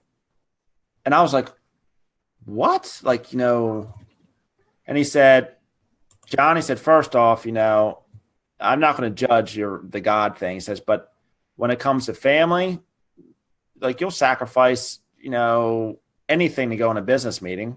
And when it comes to your health, you smoke a pack a day and you drink Diet Coke like it's going out of style. And he was like, you need to become clear about who you really are and what really, he says, it's okay for you to say that right now my top priority is business because I'm out of balance. He says, but don't lie to yourself. And I see so many people that set these goals and they have these vision boards, and it's bullcrap. And I've done it myself. I've done these vision boards, when I was younger, and I'm like, here's the big car and the big boats and the big house. And it's like, was I willing to go to war for any one of those things? Nope. And then, like you said, at the end of the year, it's like, okay, did you hit your goals?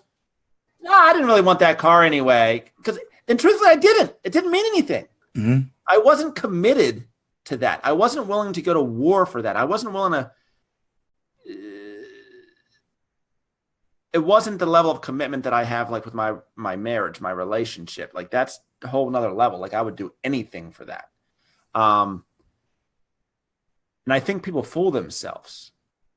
They fool themselves into thinking, because they haven't taken the time to really decide maybe I'm okay just driving a Volkswagen. Like, maybe that's cool. I'm down with that. Like, I don't need that. But what am I going to commit to? What am I really, really committed to? And usually those are internal things. From what I found from my experience, those are internal things. It's not even like external, like six-pack abs. I'm not committed to that. Like me, I'm not committed to that. I'm not willing to go through the sacrifices that I have to go through to get that. And I'm very, very clear about that. I like my steak. I like Oreos and brownies, and I like things too. I do believe that I need to pay attention to my health, but I'm not willing to make the sacrifices that it takes to get to that level. And I understand that about myself. And then I give myself permission to say, okay, I don't need that. Yeah. What's interesting too is your subconscious is actually going to fight against it. So if you aren't fully committed, if you aren't married to that, right? And you and I have a different term, like we use married differently. Just because you're 19 years in, I'm soon to be 12. I have 7 years to catch up to you. It's probably not going to happen. Congratulations. 12 years is a long time still. Thank you. Congratulations. And just like you said, it was, I mean, there's ups and downs, man, but it's a commitment. It's a marriage. Like we're doing it. That's all there is to it. And I mean, I can't complain at all. I'm so incredibly blessed. It's unreal. And she deals with my crap. So it's just, it comes down to understanding, I think, how we're taught also to set goals.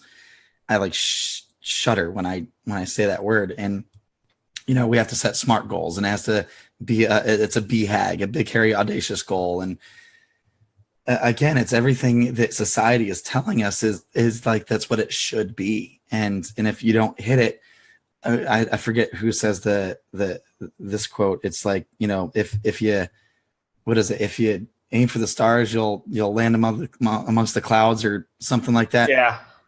I know what you're talking about. It's like one of it. I cringe. And people are like, yeah, well, if I don't hit that, then that's fine. Okay. We got some serious work to do.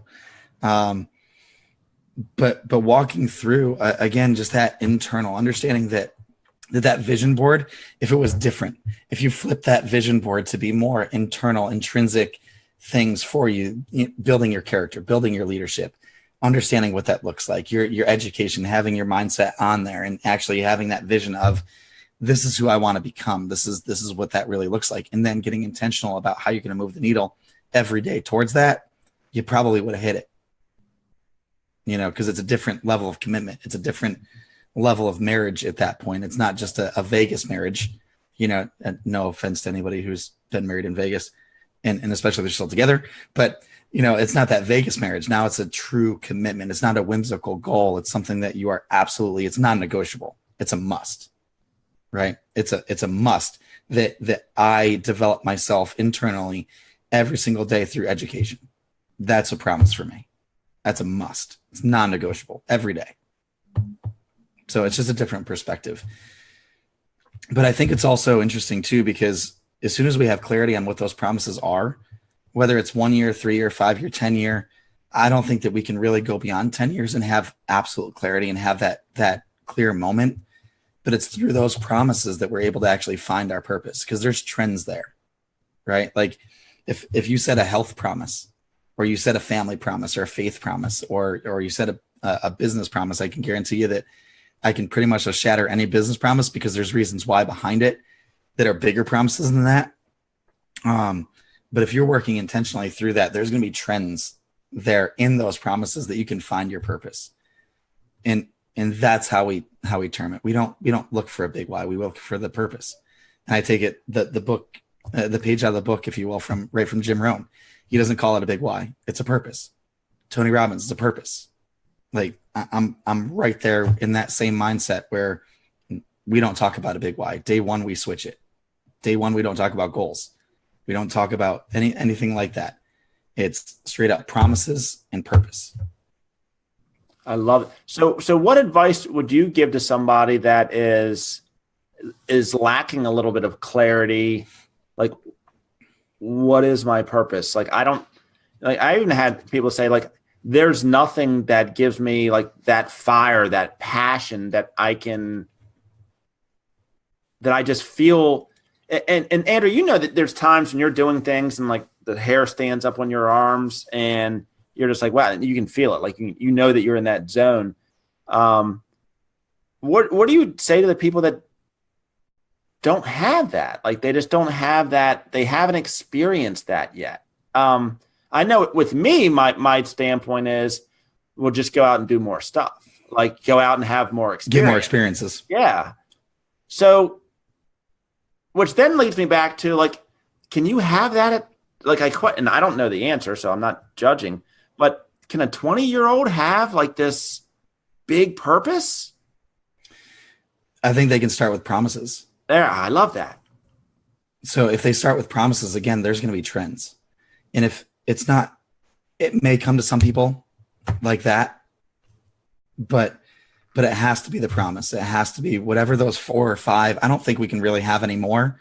Like if I go and I make 17 promises to my wife, I know I'm going to fall short. Yeah. Right. But if I can stay focused on 4 to 5, I know that I'm going to do everything I can to hit those 4 to 5. And I think if they just start there, especially again with 18 to 21, lower 20s, all the way to my age. I mean, I'm 34 right now. So, there's people, my friends who are in the same boat and they just don't have that clarity of that, but they're also not spending time understanding what that promise is first. And I'd say start at a year and map out then 3 years. And I would challenge them to go, okay, 1 year, promise me 4 things. What would that look like? And walk me through that. And if you step into that, right? So where are you when you're fulfilling this promise? Who's around you when you're fulfilling that promise? And I use verbiage like that. I don't use achievement. I don't use when you hit your promise. I use the term fulfill because that's exactly what you're doing. And I would encourage them to actually spend the time and understand what promises they're setting and what they're married to, if you will, that commitment for the next year. And then I'd help them visualize what that looks like. So, in the next year, what does that really look like? And what are the obstacles that might come up? Okay, awesome. And what are some of the wins that you're looking for? We start to define those wins after we've defined the obstacles, because I want to remove those obstacles first. Mm-hmm. And once we remove those obstacles, and I'm sort of like that broken record. What else? All right, what else? All right, what else? And I just keep going. And then as soon as we remove and find solutions to all of those obstacles, there's no barriers. I almost always will get a sigh right after what else? Nothing. Okay, awesome. And you're still committed to hitting this promise? Yes. Perfect. So what does it feel like when you do this, and what are you looking for? How do you know that you've made that first step? And then they define that first step. Okay, great. And then what's the next step? Here's that next step. So now we're defining the next 12 months. Mm-hmm. But it's gaining clarity on what that promise is, and you can walk all the way through 3 years. 3 years is a cakewalk if you actually spend the time doing it and keep asking yourself better questions. I think that's key, because when I was younger, I had no idea what the heck I was actually asking myself. Right. Now that I've asked myself better questions, I get better results.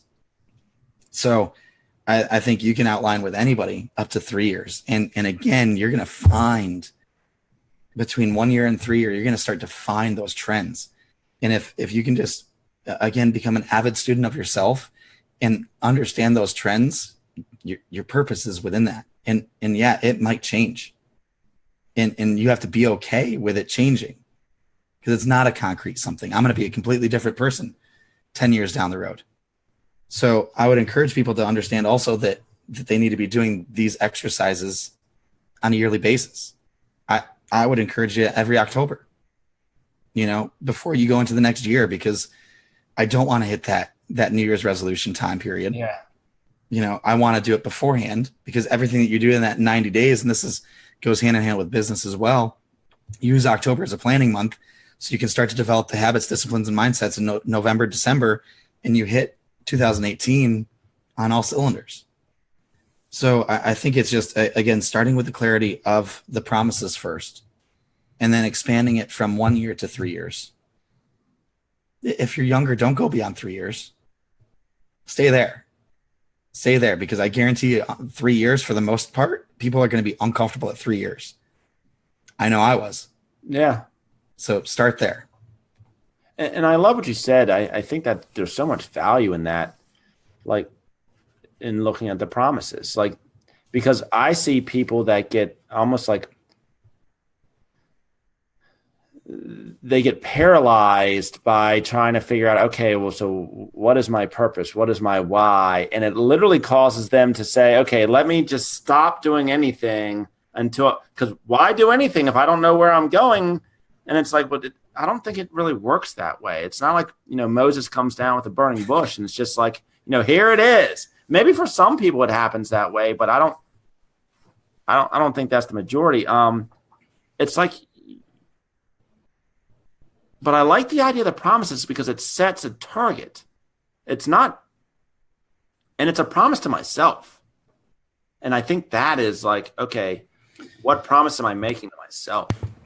And I think too, like one of the amazing parts in, I don't know if you've ever read the book Humility.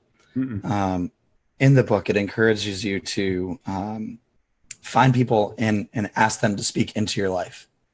And that's why I say, like, listen, define what those promises are, and then invite somebody else in and say, hey, this is what I'm promising, man. Like, John, listen, I need your help, dude. Like, if I'm falling off here, and especially with the promises that I set, it's a lot of character building. It's a lot of leadership. It's a lot of, me being just giving, because I think if you have a giving heart, it's that end of it. That's what we're meant to do. In my humble opinion, I think we're meant to give as a people, but in whatever talents that we have. And if I'm not aligning to what these 4 promises are, dude, can you just call me on it? Can you do that? And if they say yes, I'm like, I'm in tandem. You're in lockstep with me. Like, I know that you're going to speak into me, and I know that you're going to hold me accountable to it. And if I fall off, you're going to bring me right back on. So I think the tribe that you have around you, the community that you have around you, whether it's 3 people, 4 people, 1 person, could be a coworker, could be a spouse, could be your kid. I mean, it's so important to have that person side by side to just speak into your life as well. Yeah. And then if you get their buy-in as well, like that's a pretty cool relationship. Now you're getting past like the superficial, you're getting to like a really intimate relationship with people where it's literally one person helping another person. Yeah. When I was talking to one of the young guys today, we were talking about, he called me like a mentor of his, and I'm like, you're getting it all wrong. Like, mentorship is not a one-way street. Like, I'm getting as much from you as you might think that you're getting from me. So it's like together we're benefiting. It's just not a one-way street. And you said something earlier, and mentorship came to my mind is what having a mentor allows you to do is learn from kind of like their experiences and wisdom, and because you don't know what you don't know. And the more people that you have around you, but if you can develop that true like level of trust and authenticity and transparency, like there's just amazing things, amazing how fast 2 people can go or a community can go versus just one person by themselves. Yeah. I mean, people make fun of that I forget the exact quote, but it takes what is it? It takes a village to raise a child. Yeah. It takes a village to raise me. Like, I mean, I'm looking at this and I'm like, all right, I have somebody that can speak into my faith and spirituality. I have someone that can speak to my health. I have someone that can speak into my coaching career. I have someone that can speak into my overall business. And I mean, and some of these guys I pay. Yeah. Like, just so I have that relationship and that honesty. And I think just that understanding again that, it's not, you're not going at this alone, and you don't have to.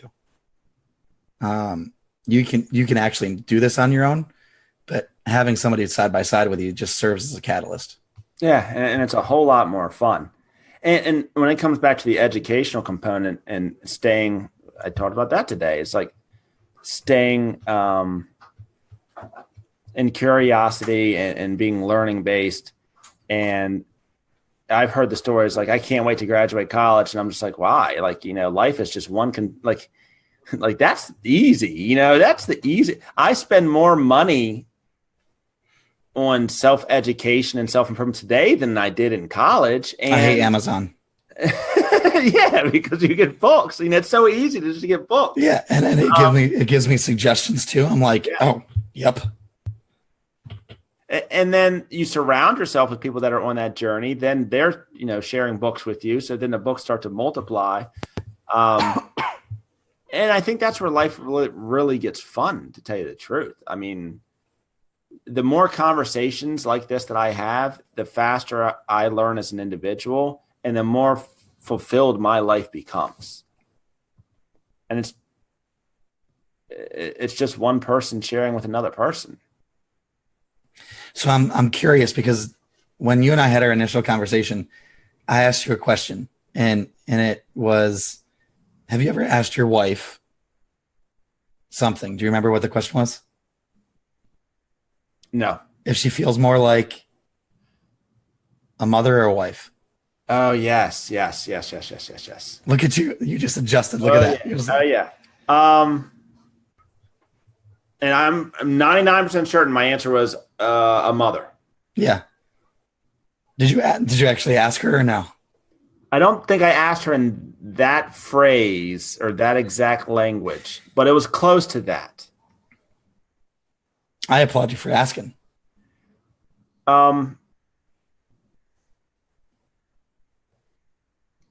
And since then, like, oh yeah, she knows. So I've planned trips and done things like that. I'm like, okay, it was a surprise, but no, she knows now. All right, it's cool. So here's the interesting thing. There are some things that come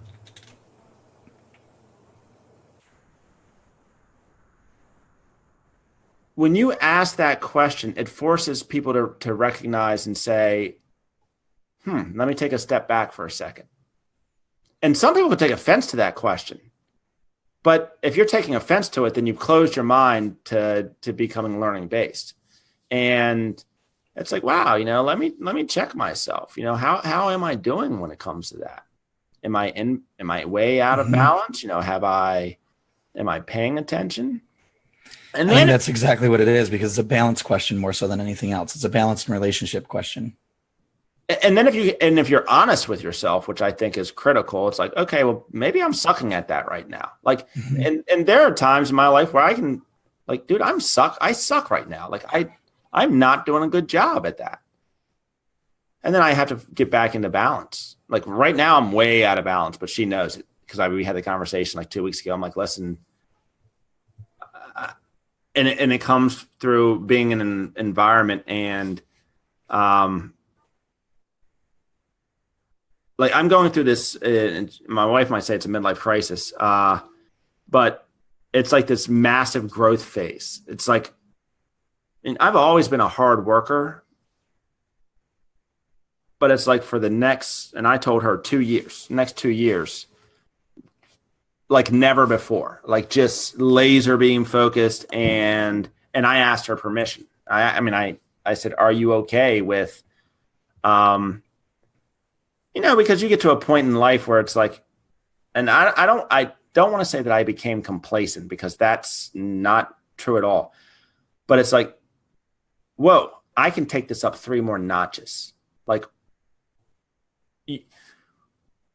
you may run into a person, or it could be a book that you read, or it could be an experience.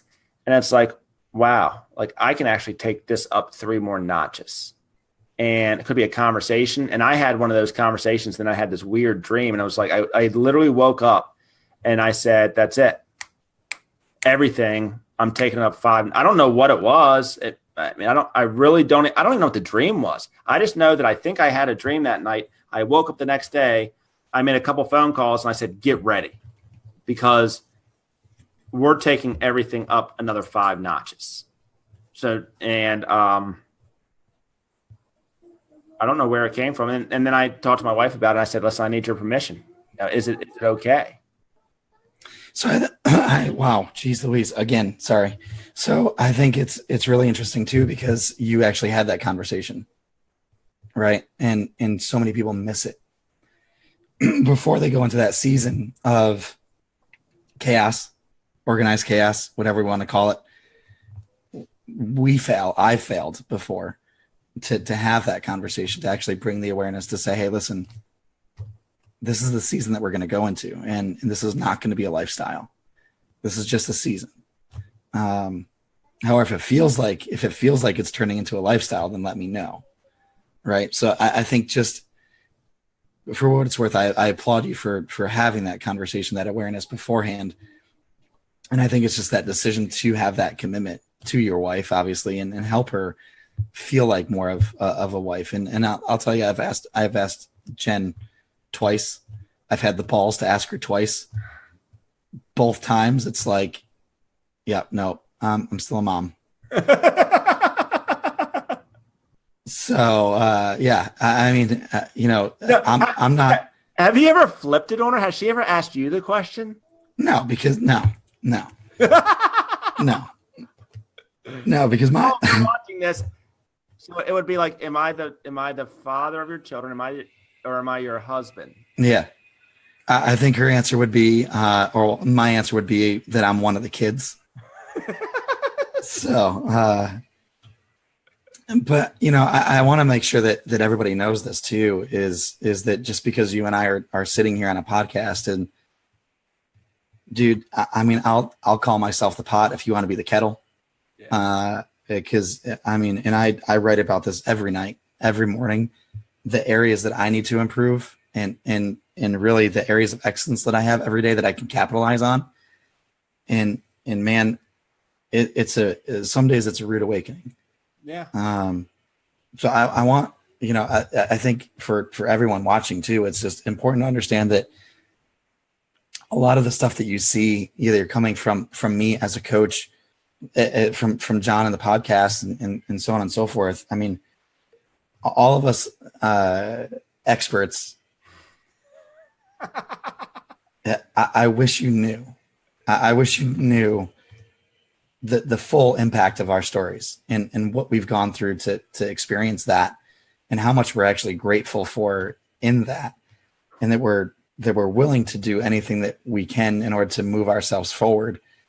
And that it's not all easy, that there is always room for improvement, because not everybody is put together as we are on screen, as much as I'm not put together right now. I mean, I'm sweaty mess after football practice, but if and that's why I said, I kind of live by a mantra. I'm not as smart as I think I am, because the minute that I think I have something figured out and I've arrived, or, oh, I got it now, like, that's when it all comes crumbling down. And every single day I fail miserably at multiple things. I might have a great day at business, but then I fail at something with my relationships, or as a father, or as a coach, or as, my spiritual side. Like, every day I'm failing at something. And I think that's what keeps me on my toes, because I'm not the best. I'm not a level 10 husband. I'll never be a level 10 husband, because if I ever got there, then I'm thinking too small as to what I can really be. But that's what I'm shooting for. It's almost like that's one of the things, like, if something's left on my tombstone, it's like, what? I just kept trying. I just kept, and not trying. Step forward. Yeah. I mean, constant and never ending improvement, and then sharing that with as many people as possible. Mm-hmm. I love that, man. It's awesome. So, like, now, like, we're going almost 2 hours now. We haven't stopped. How much did you get paid for this? Yeah, 0. It's awesome. and this is what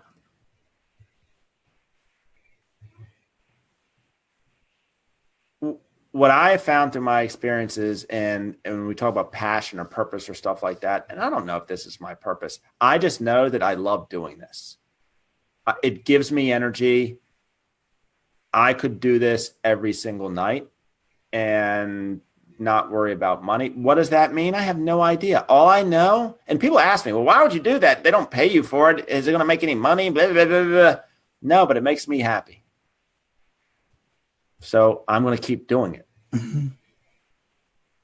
And some people don't understand that. And it's weird. It's like, I don't understand it. Wow, you would ever spend time doing something. Blah, blah, blah, blah. Like, okay. Yeah, but I mean, and now, I mean, you're getting to values as well, right? Like, think about how much you've learned from doing this with other people.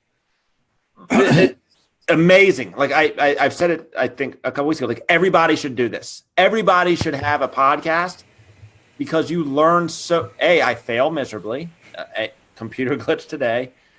It forces me to get out of my comfort zone. It forces me to have conversations with people that I've never met from different walks of life. And every single person I learn something from. I have to learn how to, I wouldn't say it's sales skills, but I certainly have to learn how to connect with people. I have to reach out and touch people. I get rejected a lot. You know, there are people that I'm still working on that it's like, you know, and I have to build up that muscle. And it's like, I know I'll get you. Like, you know, it's a matter of time. And I've told them that. Not yet, but like it's coming. And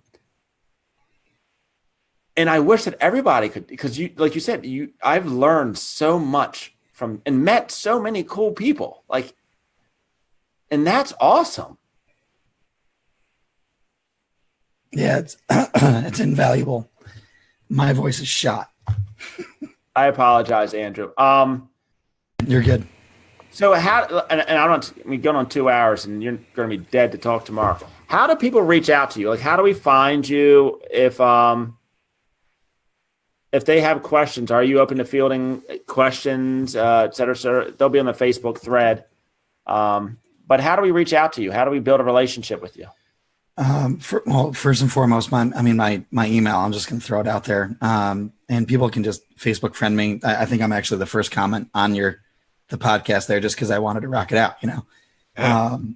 So, you know, friend me. I'm not at that 5,000 friend limit. If you don't want to friend me, follow me. My email though, and I'll openly respond to email. It's Andy@pillar9coaching.com. So PILLAR, the number 9 coaching.com. And again, if anybody is interested and actually wants to understand what those promises are and how to walk through that, I do have a again, it's a live workshop that I'm doing next week on Wednesday at 3 Eastern. It's free. I mean, I just want to make sure that gets out there to as many people as possible. I can only take 100. Honestly, if I hit 100, I'll probably expand my Zoom account and get more people on just so I can have more people on. But I'll post a link right in the comments as well for anybody that wants to register.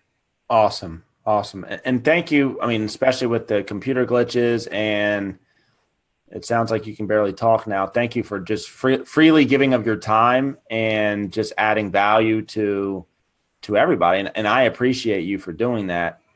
But I got to ask you one question because I ask everybody because, you know, we talk about like a journey towards fulfillment, and that's, you know, and it just hit me like that's kind of like my mission. Like that's like the path that I'm on is to live the most fulfilled life as I can live. And that changes because things happen in our lives that change, but I want to stay on that path. But what does fulfillment mean to you?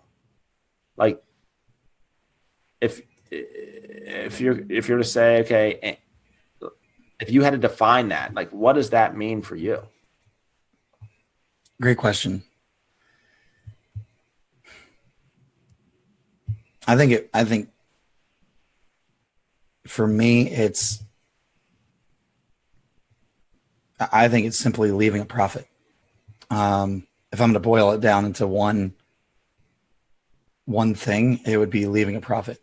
Whether, and I said this before, but it's whether it's in someone, someplace, or something. And if I know that I'm being intentional on a daily basis to leave a profit, and I'm able to assess that at the end of the day, and confidently with certainty say, hell yes, I left a profit today in someone, someplace, or something,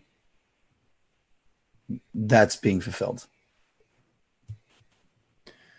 And I love that, and I've got a question. I'm just want your opinion on this. I'm a huge fan of Gary Vaynerchuk, and he talks about like legacy is his thing,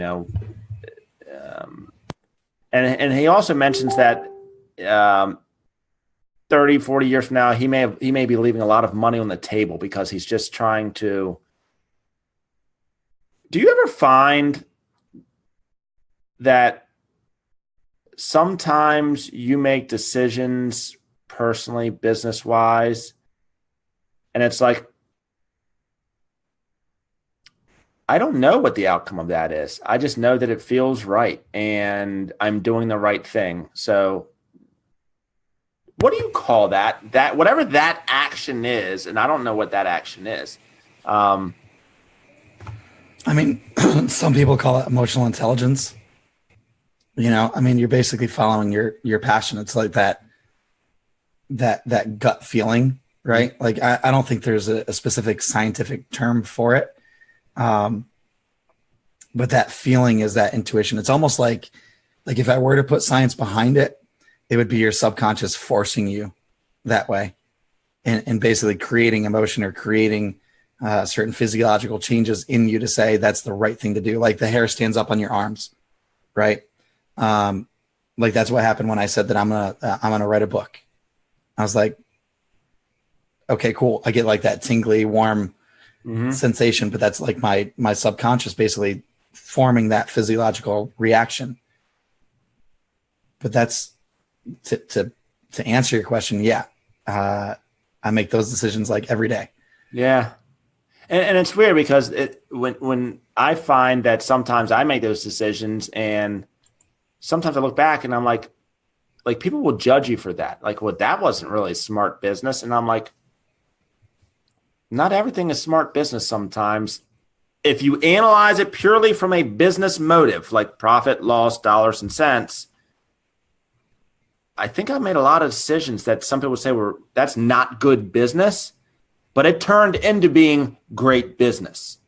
Like that makes no sense. Like it's almost like I couldn't plan that from a purely business concept. I couldn't plan why that was a good thing to do. But in hindsight, wow, that was a brilliant move. Yeah, I mean, so I created the and I didn't know it at the time. I said I need to start documenting my coaching and what I'm doing. And I started forming that personal philosophy around coaching, and I started basically documenting what is now my Ascension program. And my first coaching client, who is now I actually just hired him as my first coach. So he took the course, and it's part of my onboarding that they have to take the course at least 3 times. And he's taken it now 3 times. And he went through it the first time, and he's like, this is just revolutionary. Like this stuff that we're talking about is just amazing. Like, how did you get to this point? And it was specifically following my gut and challenging everything that I thought that I knew. Wow. But it was a fight, because every night I would sit there and I would journal and I'd be like, this is what I'm taught. I don't believe in it. Why don't I believe in it? What are the obstacles? How do I move? And every time that I hit a point, because I have 9 weeks of content before we actually get into like real estate industry stuff, and that's where that module is going to shift. Every time I finished that point, and every time I finished content for that specific topic, it was hair raising. Like, and it's happening right now. It's stupid. This is stupid. But it was just that, holy hell, I hit something, and let me follow that more. So if people get that, man, I would encourage them to just follow it wherever it goes. And if it's going to bring you to failure, that's great, because again, on the other side of failure, you're going to hit success. And you may not know what that means now. I sure as heck didn't, right? I mean, I've made several decisions in these past 2 days alone that are based on emotion and that feeling. They may cost me a whole heck of a lot of money. They may not. But if I don't follow it, I'm not going to know. Right. And I know that it steered me in the right direction for the most part. I love that. And I think that's where some people, they don't trust that feeling. So they try and almost overanalyze it. And then in that process of analyzing that, it kind of goes away, and then they lost that moment. I'm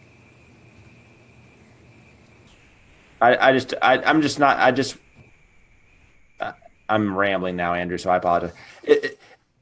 It's just one of those weird feelings. It's like, how do you know?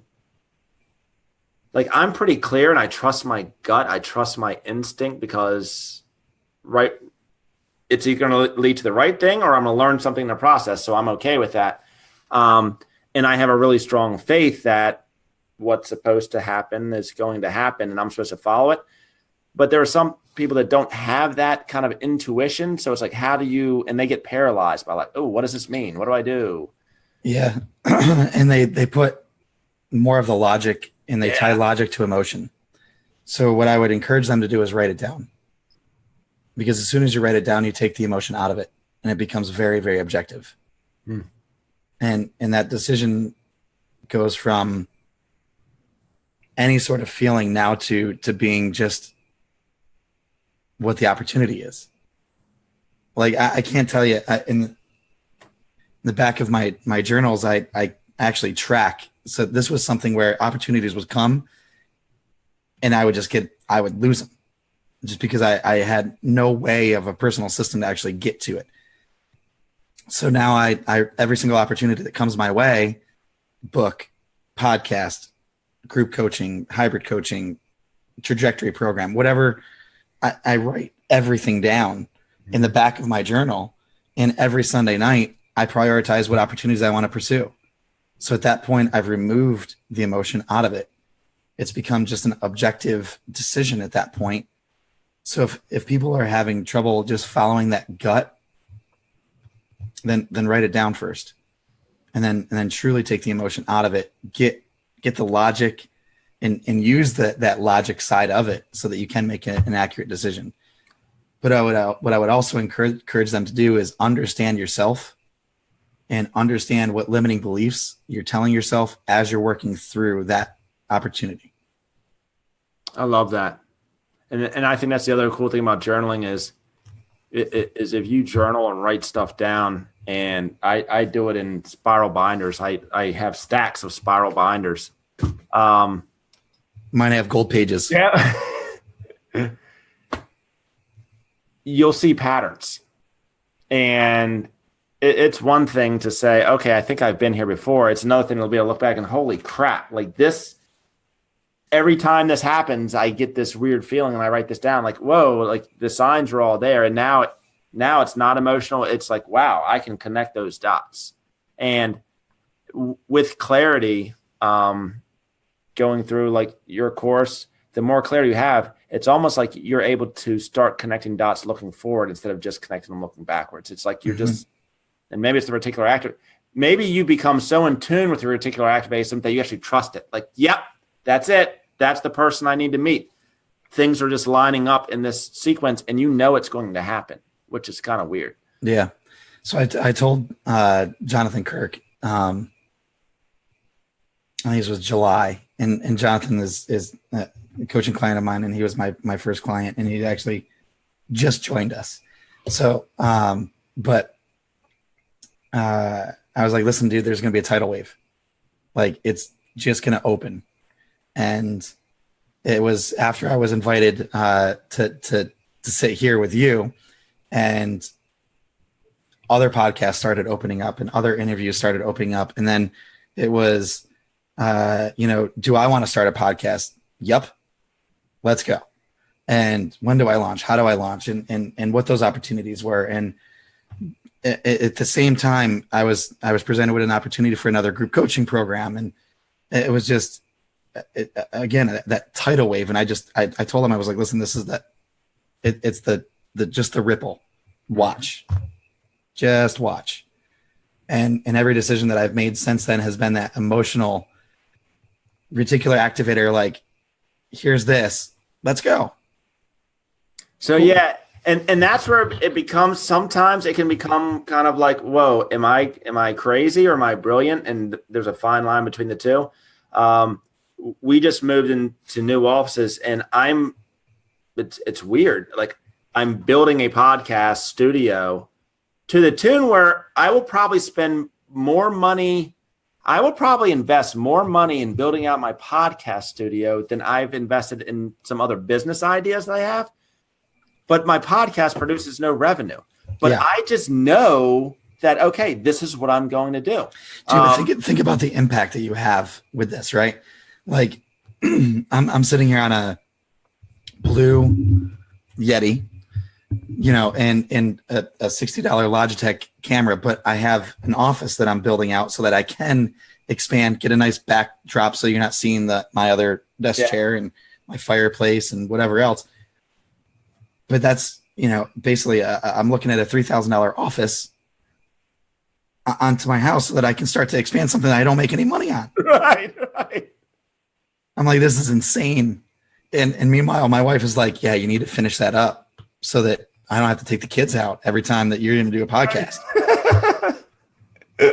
So, but it sounds counterintuitive. It sounds like, okay, so let me get this straight. You're going to invest money in a podcast studio so that you can make no money from it. Yeah, that makes logical sense. But in my mind, it's crystal clear. Like, of course, who wouldn't do that? Like, why wouldn't I do that? So yeah, when we have the studio done, because you're not too far away, I'd love to have you come down, because then the whole idea is to build really a cool studio. And then we can have live guests in addition to doing what we're doing right now. So nice. As soon as it's done, we have a designer working on it right now. We're probably about 45 days away. So I'd love to have you down when we're done. Yeah, man. Absolutely. Right, cool. Andrew, thank you so much. I hope you feel better. Thank you, man. Get your voice back. And if anybody out there, good stuff. Check out Andrew's live cast. It's free. It's free information. Suck that stuff up. I'm a sponge for stuff like that. So make sure you check out his live session. And Andrew, we'll have you back soon, bud. Appreciate it, man. Very, very grateful. Thank you. Have a great night and hope you feel better. You too, buddy. All right. Thanks, Andrew. See ya. All right. Bye now.